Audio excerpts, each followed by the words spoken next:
بسم اللہ الرحمن الرحیم۔ خواتین حضرات، آپ کی خدمت میں سلام۔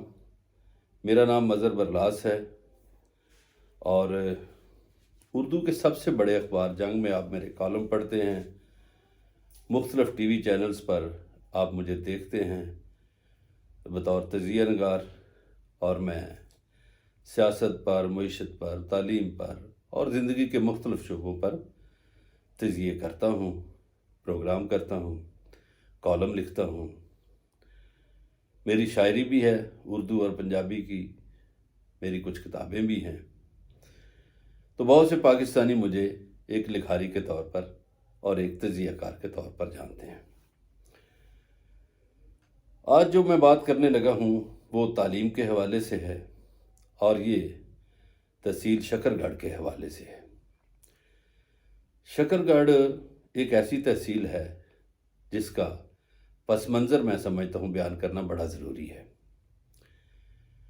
یہ پاکستان بننے سے پہلے ضلع گرداسپور کی ایک تحصیل تھی، پھر یہ بٹوارے کے بعد تحصیل ضلع سیالکوٹ میں شامل ہو گئی، پھر 90 کی دہائی میں ایک نیا ضلع بنا نارووال، یہ اس کی تحصیل بن گئی۔ 1947 میں جہاں پنجاب تقسیم ہوا، وہاں اس علاقے کے لوگوں کو دوہرا نقصان یہ ہوا کہ ان کا ضلع بھی تقسیم ہو گیا، یہ تحصیل پاکستان کے حصے میں آ گئی۔ اس تحصیل کے لوگ پڑھے لکھے ہیں، تعلیم سے رغبت رکھتے ہیں، انڈسٹری یہاں نہ ہونے کے برابر ہے، اور زراعت بھی بارانی ہے، نہری نہیں ہے۔ تو زیادہ تر یہاں کے لوگ بارانی زمین کاشت کرتے ہیں اور پھر تعلیمی سرگرمیوں میں حصہ لیتے ہیں۔ تعلیم کے لحاظ سے یہ تحصیل پاکستان کی اہم تحصیلوں میں شامل ہے۔ شاید پاکستان کی یہ جو پڑھے لکھے لوگ ہیں ان میں واہ کینٹ کے لوگ بہت پڑھتے ہیں، یہاں کے شکر گڑھ کے لوگ بہت پڑھتے ہیں، اور انہوں نے بڑے بڑے نامور لوگ پیدا کیے ہیں۔ احسن ظفر جیسے وکیل کو پیدا کیا ہے، انور عزیز چودھری جیسے سیاستدان کو پیدا کیا ہے، مجاہد انور خان کو پیدا کیا ہے۔ اسی علاقے میں گرو نانک کی آخری رامگاہ دربار صاحب کرتارپور بھی ہے۔ مشاہد حسین سید کا بھی تعلق یہیں سے ہے، اور پنجابی کے ایک بہت بڑے شاعر شیو کمار بٹالوی بھی یہیں سے تعلق رکھتے ہیں۔ یہ علاقہ 1947 سے پہلے بھی اہم تھا۔ اس کی کچھ وجوہات ہیں۔ بر صغیر میں سب سے طویل ترین حکومت کرنے والے اکبر بادشاہ، مغل اعظم جن کو کہا جاتا ہے، ان کی جو تاج پوشی ہوئی وہ گرداسپور کے ایک قصبے کلانور میں ہوئی، اور کلانور کے ساتھ ہی ایک اور قصبہ ہے دھاریوال۔ دھاریوال میں 1880 میں وولن مل فروخت ہوئی، یعنی جس وقت بر صغیر کے باقی شہروں میں کپڑے کا نام و نشان ہی نہیں تھا وولن کے حوالے سے، تو 1880 میں یہاں وولن مل تھی۔ گرداسپور ہی کے ایک قصبے بٹالہ کو آئرن سٹی کہا جاتا تھا، اور اس وقت بر صغیر میں لوہے کا جتنا کاروبار تھا وہ بٹالہ میں ہوتا تھا۔ پھر ڈیرہ بابا نانک بھی یہیں تھا، یہ کرتارپور سے چند کلومیٹر دور ہے، اور کرتارپور ہی سے چند کلومیٹر دور دھاریوال ہے اور کلانور ہے۔ پھر گرداسپور کی ایک تحصیل پٹھان کوٹ ہے جو اب ضلع بن چکا ہے۔ پٹھان کوٹ سے ہوتا ہوا راستہ مادھوپور سے گزرتا ہے اور جموں کشمیر میں داخل ہوتا ہے تحصیل سامبار کٹھوعہ کی طرف، وہ بھی اب کٹھوعہ ضلع بن چکا ہے۔ اس علاقے کی اہمیت یہ تھی کہ دہلی سے، امرتسر سے ہوتے ہوئے لوگ گرداسپور اور گرداسپور ضلع سے گزر کر جموں کشمیر میں داخل ہوتے تھے۔ یہ واحد راستہ ہے انڈیا کا زمینی راستہ جو کشمیر کو حاصل ہے، یعنی انڈیا کو حاصل ہے۔ کشمیر جانے کے لیے صرف ایک ہی زمینی راستہ ہے جو یہاں سے گزرتا ہے۔ اس علاقے کی بڑی اہمیت تھی۔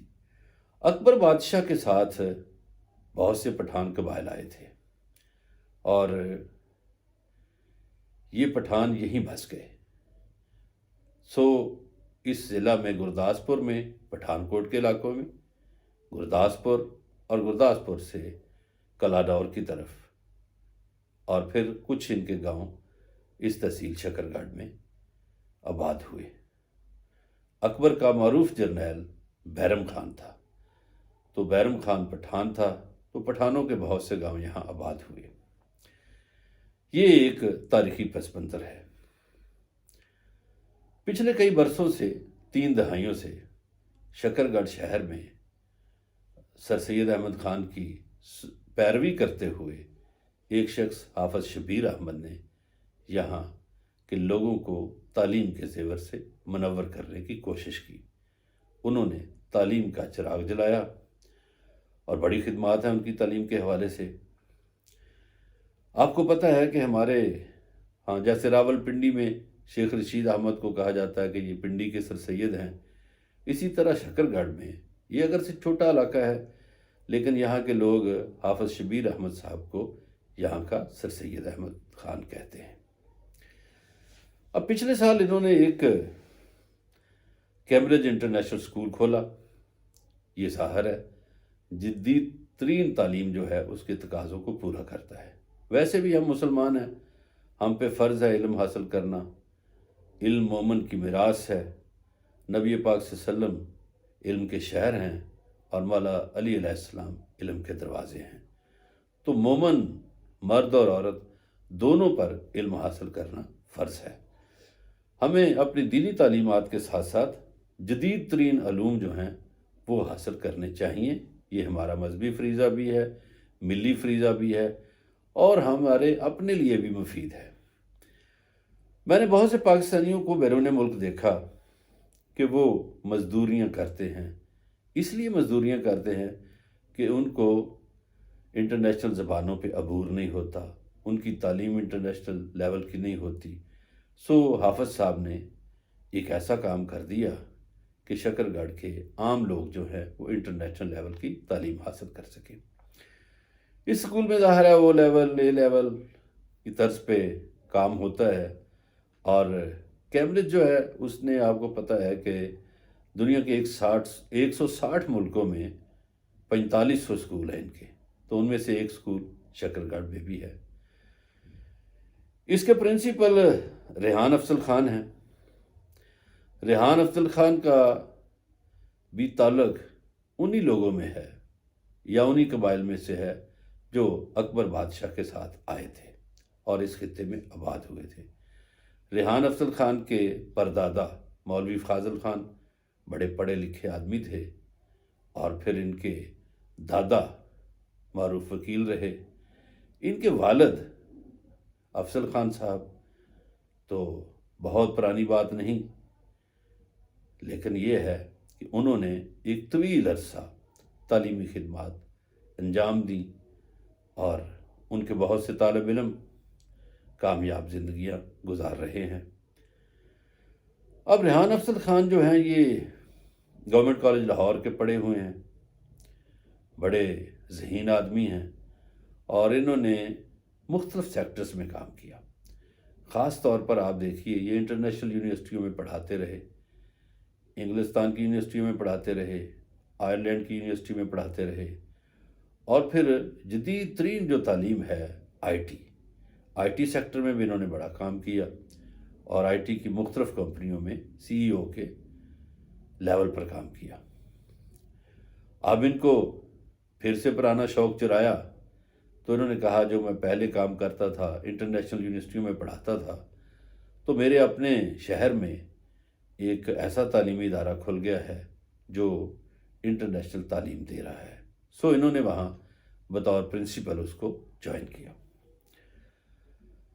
اب میرا یہ سارا پس منظر بیان کرنے کا اور تعارف کروانے کا مقصد یہ تھا کہ آپ لوگ اپنے بچوں کو جدید ترین تعلیم سے منور کروائیں۔